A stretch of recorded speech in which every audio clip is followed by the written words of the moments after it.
رب اشرح لي صدري ويسر لي امری واحلل عقدة من لسانی یفقهوا قولی۔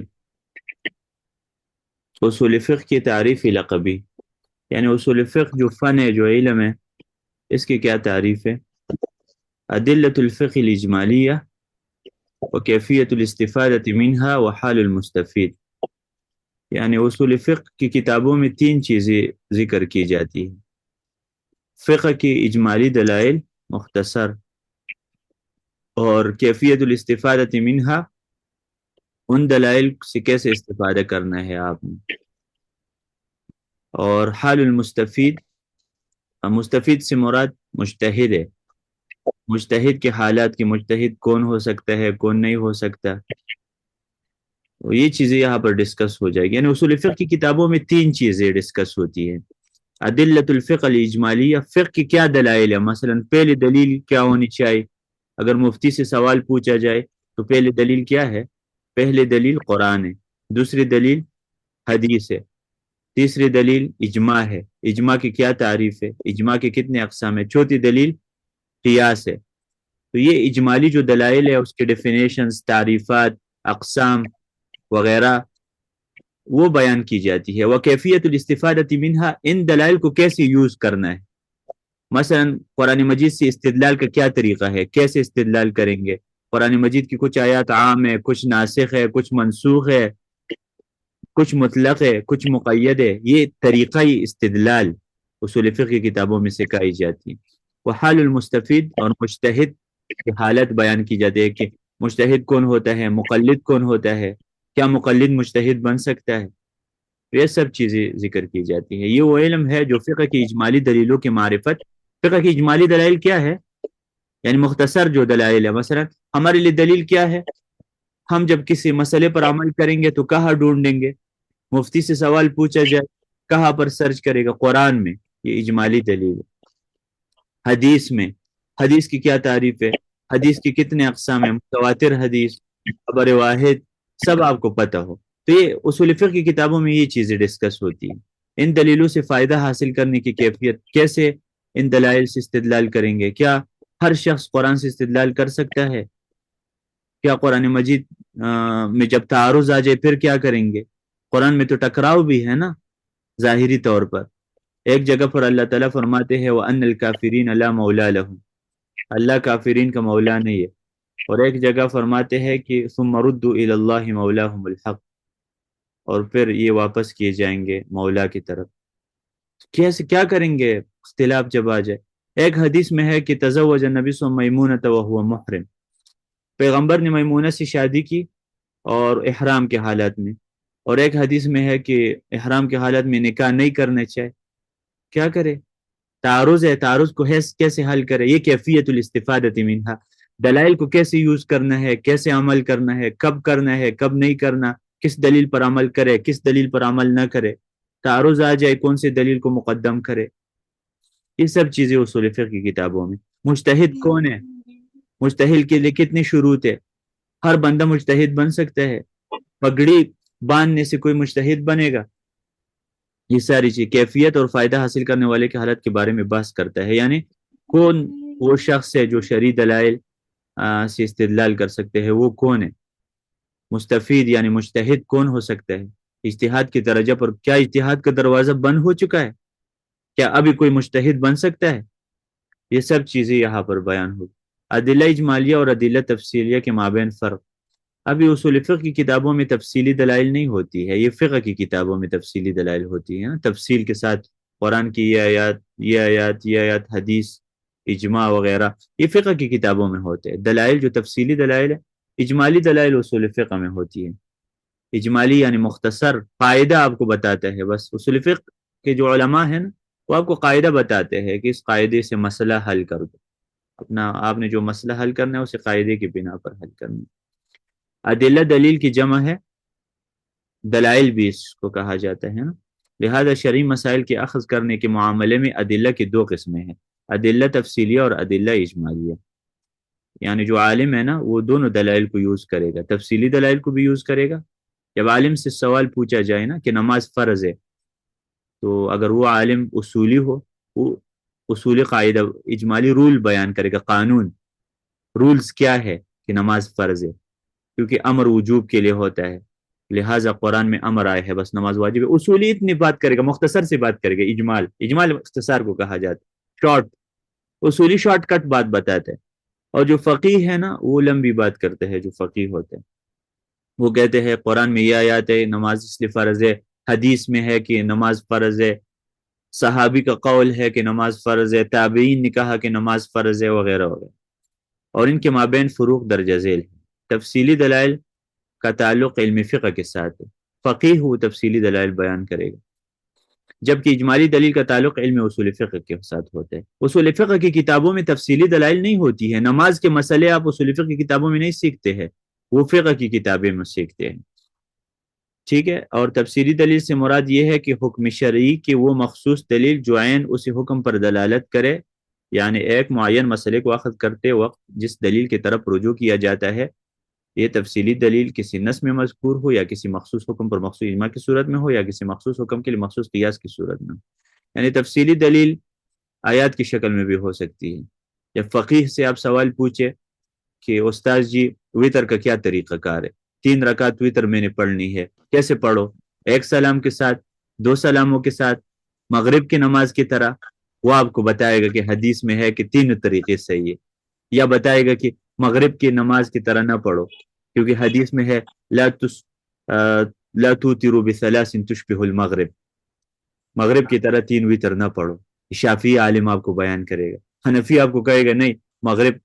یہ تفصیلی دلائل ہے، ایک خاص مسئلے کے بارے میں تفصیلی دلائل، لہذا دلیل تفصیلی کا مطلب یہ ہے کہ یہ مسئلہ کس شرعی دلیل کے اوپر مبنی ہے، ٹھیک ہے، کہ مثلا احناف نے اگر کوئی بات کی ہے تو کس پر مبنی ہے، یعنی ان کے پیچھے کیا دلیل ہے۔ وہ فقیہ آپ کو یہ فقہاء احناف اپنے دلائل بیان کرے گا، فقہاء اہل حدیث اپنے بیان کرے گا، ٹھیک ہے۔ تو اسی طریقے سے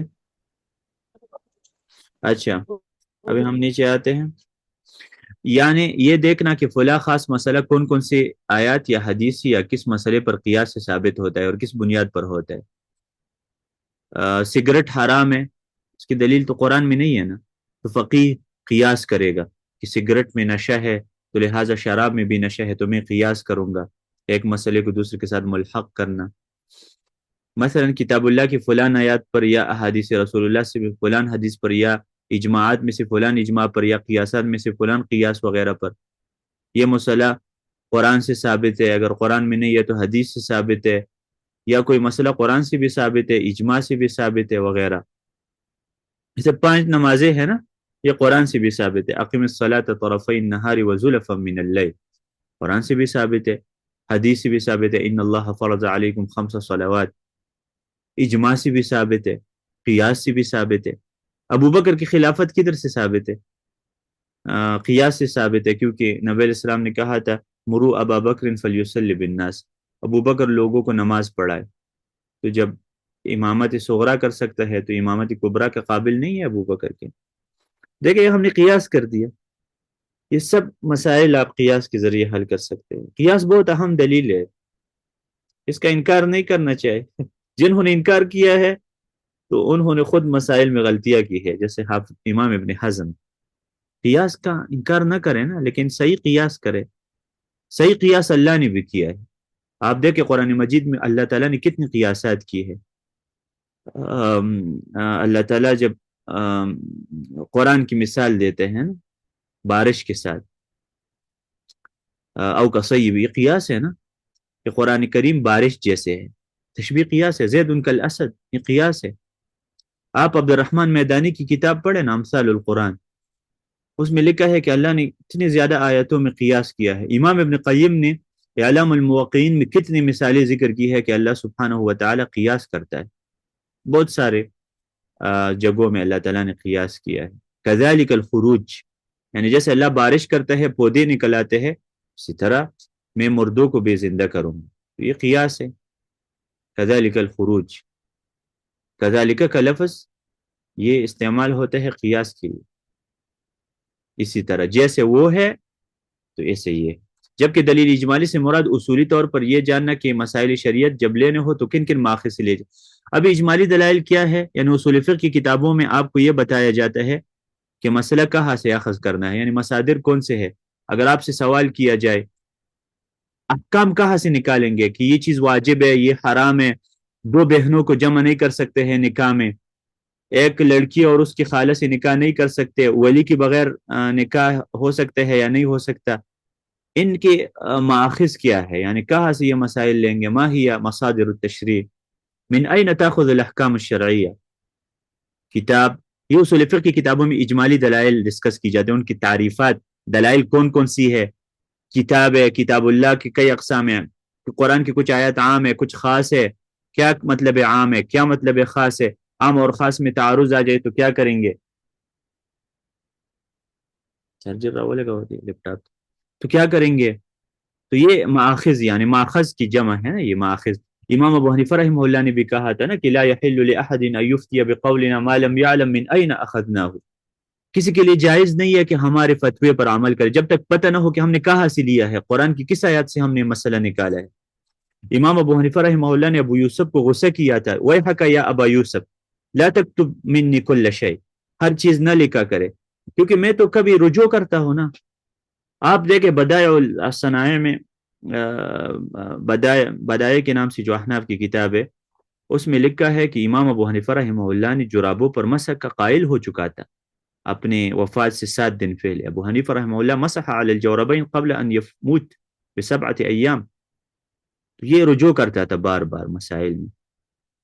تو کتاب، سنت، اجماع، قیاس، مصالح مرسلہ کیا ہے، استحسان کیا ہے، یعنی کچھ مسائل ایسے ہیں جو وہ استحسان سے حل ہو سکتے ہیں، استحسان بھی دلیل ہے بھائی۔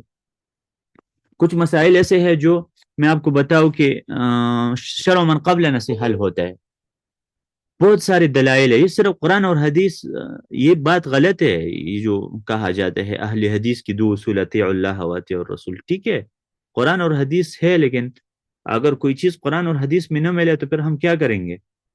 پھر ہم اجماع سے بھی استدلال کر سکتے ہیں، قیاس سے بھی کر سکتے ہیں، قیاس بھی دلیل بن سکتی ہے نا۔ ایک عالم خود عقل استعمال کرتا ہے، اجتہاد کرتا ہے، دلائل میں دیکھتا ہے، علت نکالتا ہے، اصل کو دیکھتا ہے، فرع کو دیکھتا ہے۔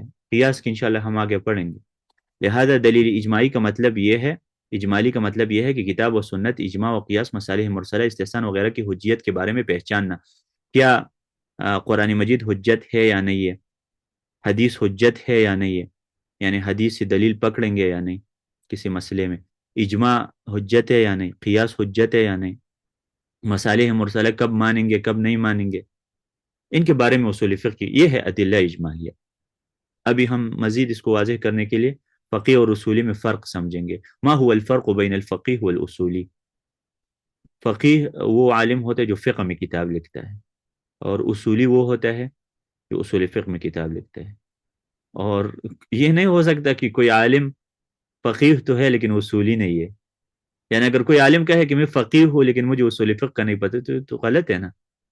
جتنے بھی علماء ہے، آپ احناف میں دیکھیں جفاس احکام القرآن میں، وہ فقیہ بھی ہے اور اس طریقے سے شوافع کے اوپر رد کرے کہ آپ حیران ہو جائے۔ احکام القرآن جو جساس کی کتاب ہے نا، وہ ابو حنیفہ ثانی ہے، دوسرا ابو حنیفہ ہے جساس، تو وہ ساتھ فقیہ بھی ہے اور اصولی بھی ہے، اصول فقہ پر بھی ان کی کتاب ہے۔ ابن حزم کو دیکھے، فقیہ بھی ہے محلہ میں اور اصولی بھی ہے اپنی کتاب النبذ فی اصول الفقہ۔ اسی طرح شوکانی کو دیکھیں، نیل الاوتار میں فقیہ ہے اور ارشاد الفحول میں اصولی ہے، ٹھیک ہے۔ تو کوئی عالم اصول فقہ کے بغیر فقیہ نہیں بن سکتا، دونوں ضروری ہے۔ فقیہ اور اصولی کے مابین کئی فروق ہے جن میں سے بعض درجہ ذیل ہیں۔ فقیہ کا تعلق ادلہ تفصیلیہ کے ساتھ ہوتا ہے، یعنی فقیہ عالم کا کام یہ ہوتا ہے کہ لوگوں کو بتائے اس مسئلے کے پیچھے یہ دلائل ہے، قرآن کی یہ آیات ہے اس مسئلے کے پیچھے۔ مثلا اگر آمین آہستہ آواز سے پڑھنے ہے تو شعبہ نے کہا کہ خفض بها صوتہ، نبی علیہ السلام نے، اور اہل حدیث کہتے ہیں کہ سفیان ثوری نے کہا مد بها صوتہ رفع به، ہر ایک کے پاس دلائل ہے۔ ابھی شعبہ اور سفیان میں کیا فرق ہے؟ دونوں ثقہ راوی ہے، تو اس لیے فقیہ تفصیلی دلائل بیان کرتا ہے کہ مثلا الذین لا یجہرون بآمین خلف الامام لهم ادلہ، دلیل من القرآن، دلیل من السنہ، ہکذا. جبکہ اصولی کا تعلق ادلہ اجمالیہ کے ساتھ ہوتا ہے. اصولی کا کام کیا ہوتا ہے کہ اجمالی دلائل بیان کرنا، قرآن کی تعریف کرنا، حدیث کی تعریف کرنا، وغیرہ وغیرہ. فقیہ حکم جزی صادر کرتا ہے، جبکہ اصولی کلی حکم صادر کرتا ہے. یعنی اصولی کا کام یہ ہوتا ہے کہ نہیں قاعدہ بیان کرے، اور فقیہ جزی مسائل ڈسکس کرتے ہیں.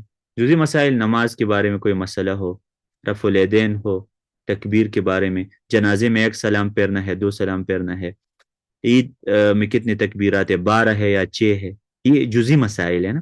اور فقیہ ہے قاعدہ صادر کرتا ہے، امر وجوب کے لیے ہوتا ہے. بس یہ قاعدہ نماز میں بھی فٹ ہو سکتا ہے. اور آپ لوگ یہ بھی ایک بات یاد رکھیں، میرے اصول فقہ کے علاوہ ایک اور بھی علم ہے، وہ ہے قواعد فقہیہ.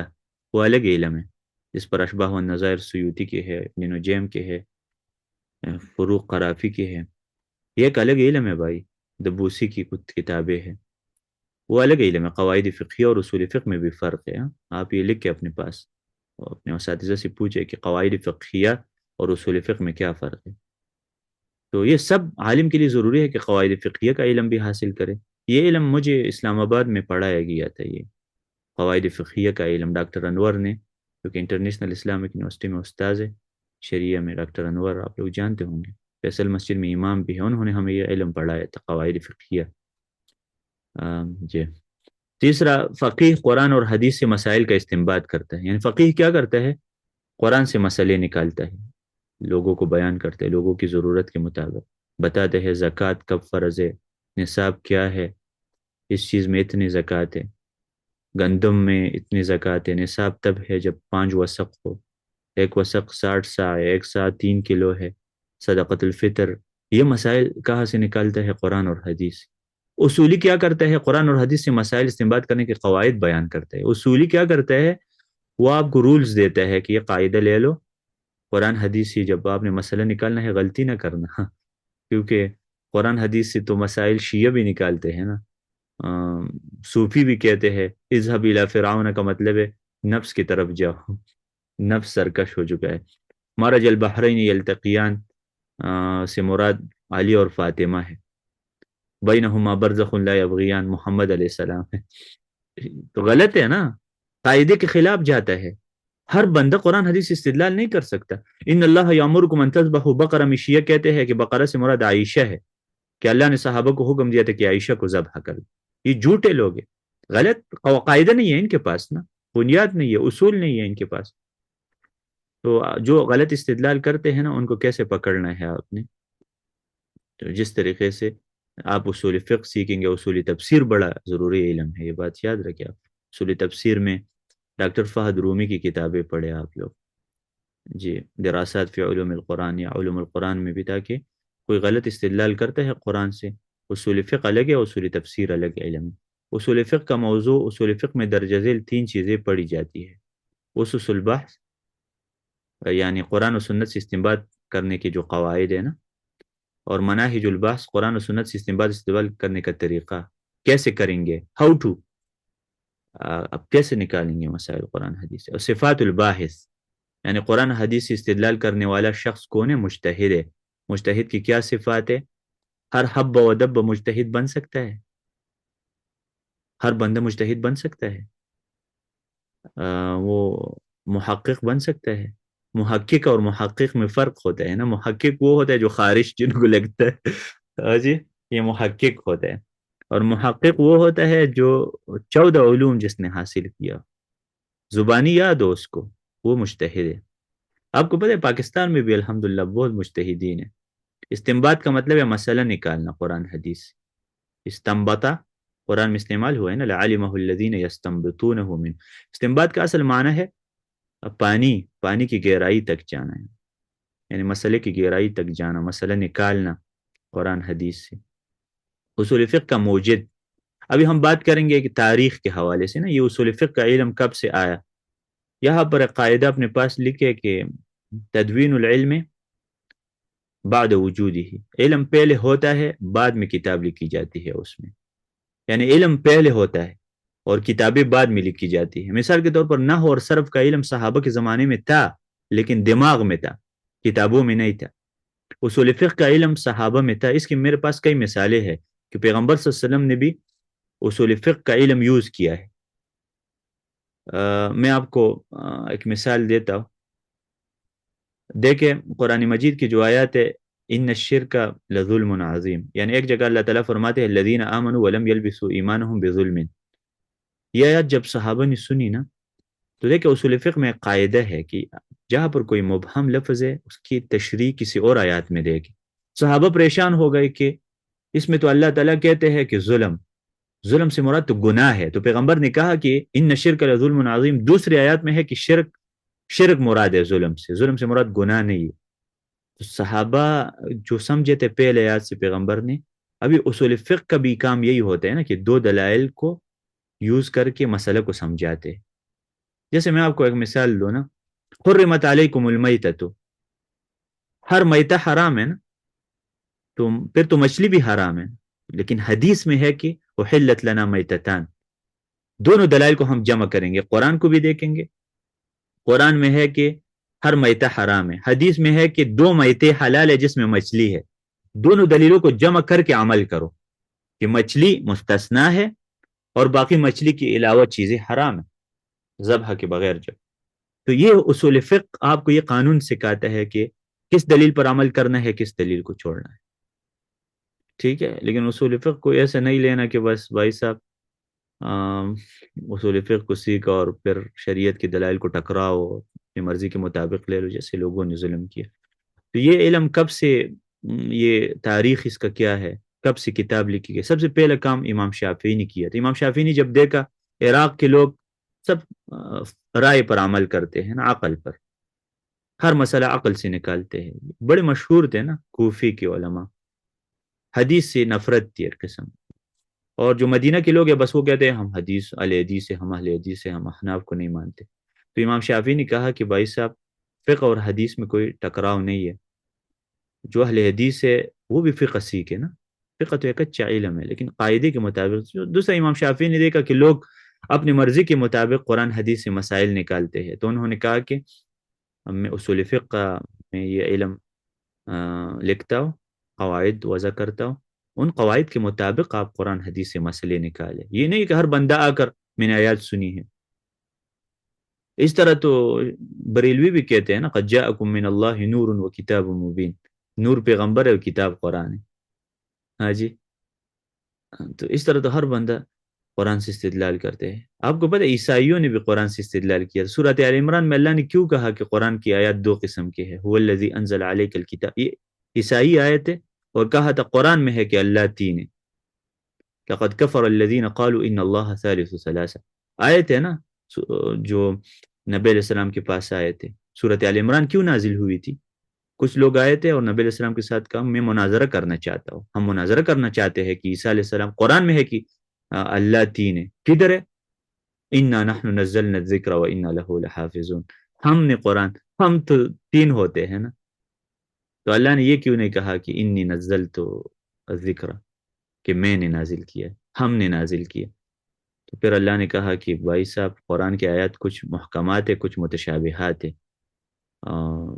قرآن مجید میں متشابہ آیات یعنی دو معنی رکھتے ہیں.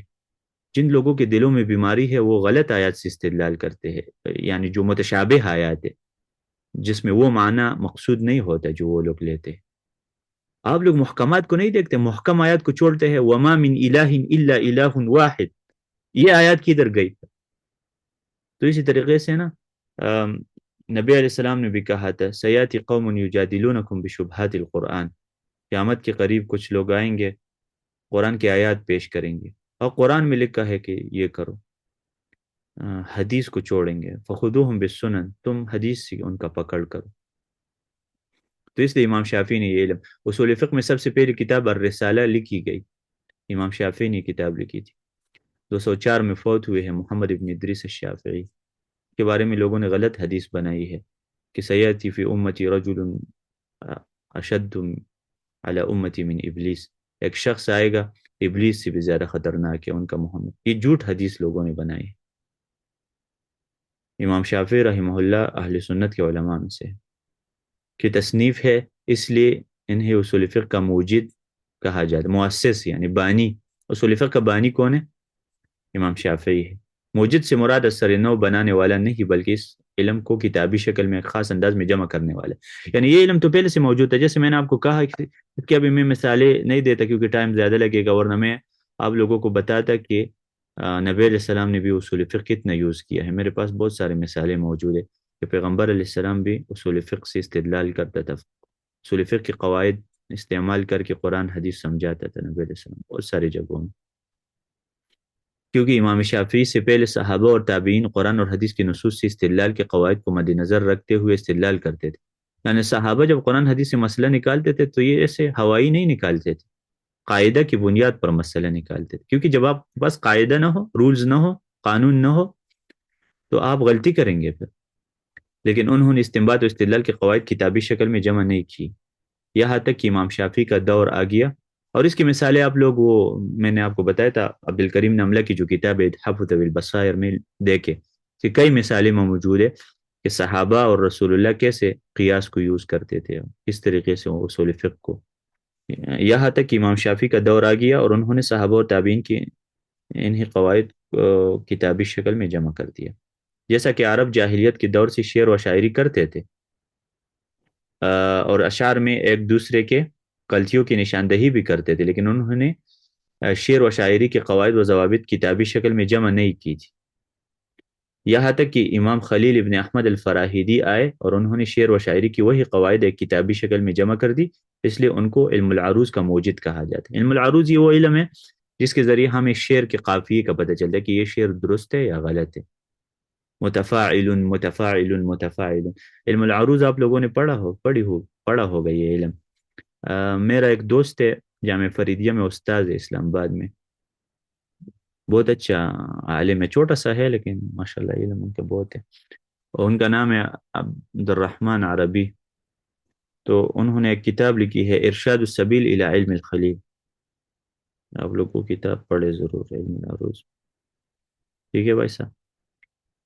واضح رہے کہ امام شافعی رحمہ اللہ کے بعد امت کے تمام تر علماء کرام نے قرآن و حدیث سے استنباط و استدلال کرنے میں انہیں قواعد اور اصول پر اعتماد کیا جن کو امام شافعی نے مرتب کیا تھا، اور پھر گاہے بگاہے علماء کرام ان قواعد اور اصولوں میں اپنی ضرورت کے مطابق تبدیلیاں کرتے رہے، پھر کئی کتابیں لکھی گئی، انہوں نے بنیاد رکھی، امام شافعی نے کئی کتابیں لکھی، ہزاروں کتابیں اصول فقہ میں لکھی گئی ہے۔ اگر آپ لوگ چاہتے ہیں تو میں معاصر کچھ امتاع العقول بروضۃ الاصول، یہ شیبۃ الحمد کی کتاب ہے آسان انداز میں، الاصول من علم الاصول، احناف کی جو کتابیں اگر آپ دیکھیں اصول الکرخی، اصول الشاشی، منا نور الانوار، اور فتح الغفار ملا جیون کی جو کتاب ہے بہت اچھی کتاب ہے، نئی تحقیق کے ساتھ آئی ہے، فتح الغفار، شرح القریمی یہ مخطوط کی شکل میں ہے، بہت ساری کتابیں لکھی گئی ہے اصول فقہ میں، یہاں تک کہ امت مسلمہ میں اصول فقہ کی 6 مدارس وجود پذیر ہوئے،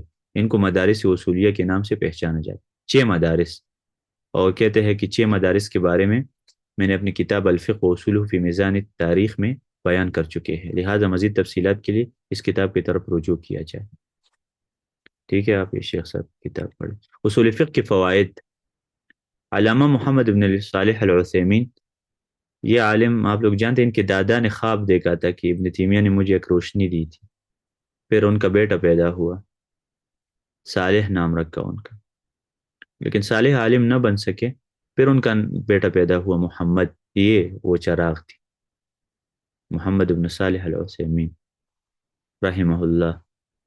اس عالم سے بہت آپ لوگ استفادہ کریں، ان کی جو بیانات ہیں، پکچرز ہے، انٹرنیٹ پر موجود، ان کا اپنا ویب سائٹ ہے،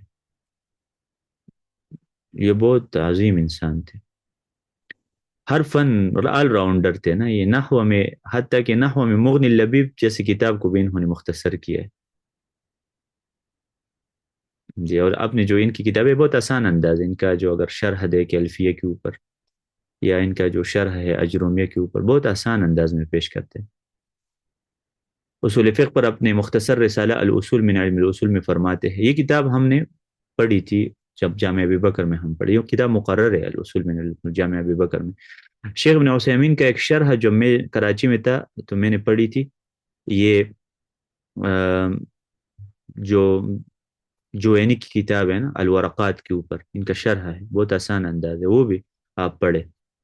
ورقات جو جوینی کی کتاب ہے نا شافعی، فائدته التمكن من حصول قدرة يستطيع بها استخراج الأحكام الشرعية من أدلة على أسس سليمة، یعنی اصول فقہ کا فائدہ یہ ہے کہ آپ کے پاس ایک قدرت آ جاتی ہے نا، طالب علم کے پاس ایک ملکہ، وہ پھر کر سکتا ہے کہ قانون کے مطابق صحیح طریقے سے قرآن اور حدیث سے مسائل نکال سکے۔ اس علم کا فائدہ یہ ہے کہ اس سے وہ اہلیت آتی ہے جس سے کام لے کر ایک فقی شریعت کے احکام کو ان کی دلیل سے صحیح، ہر بندہ قرآن اور حدیث کو صحیح یوز نہیں کر سکتا، یعنی دیکھیں عوام کیوں اختلافات پیدا کرتے ہیں نا، کیونکہ وہ قرآن کی آیات بس سناتے۔ خوارج، آپ دیکھیں آج کل کے لوگ ابو بکر رضی اللہ عنہ کو بھی کافر تک سمجھتے ہیں، شیعہ کہتے ہیں ان تحبط اعمالکم، یہ ابو بکر کے بارے میں ہے کہ ان کا عمل ضائع، لیکن غلط ہے، اصول نہیں ہے نا ان کے پاس۔ تو جب آپ کے پاس قواعد نہ ہو تو آپ غلطی کریں گے پھر قرآن حدیث۔ آپ کو پتہ ہے ایک صحابی عمر رضی اللہ عنہ کے زمانے میں بھی شراب پیتا تھا، کہتے ہیں قرآن میں ہے، یہ فتح الباری میں لکھا ہے، قدامہ نام تھا، قدامہ ابن مظعون، لیس علی الذین آمنوا وعملوا الصالحات جناح فیما طعموا اذا ما اتقوا وآمنوا ثم اتقوا واحسنوا۔ اس آیات کا مطلب کیا تھا کہ جنہوں نے اسلام سے پہلے شراب پیے ہے تو بعد میں کوئی مسئلہ نہیں ہے۔ اچھا وہ بس شراب پیتا تھا مزے سے، ابھی دیکھیں یہاں غلطی لگی ہے نا ان کو، تو قرآن حدیث سے ہر بندہ استدلال نہیں کر سکتا، ان کو ضرور غلطی لگتی ہے۔ وصلی اللہ تعالی علی خیر خلقہ محمد وصحبہ اجمعین۔ یہ کتاب تو کافی لمبی ہے لیکن میں اپنے بس کے مطابق، طاقت کے مطابق ہی ہم پڑھائیں گے آپ کو، ٹھیک ہے؟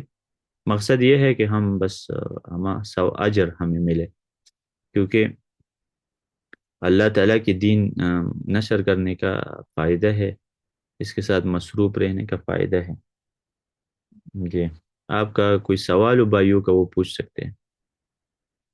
تو آج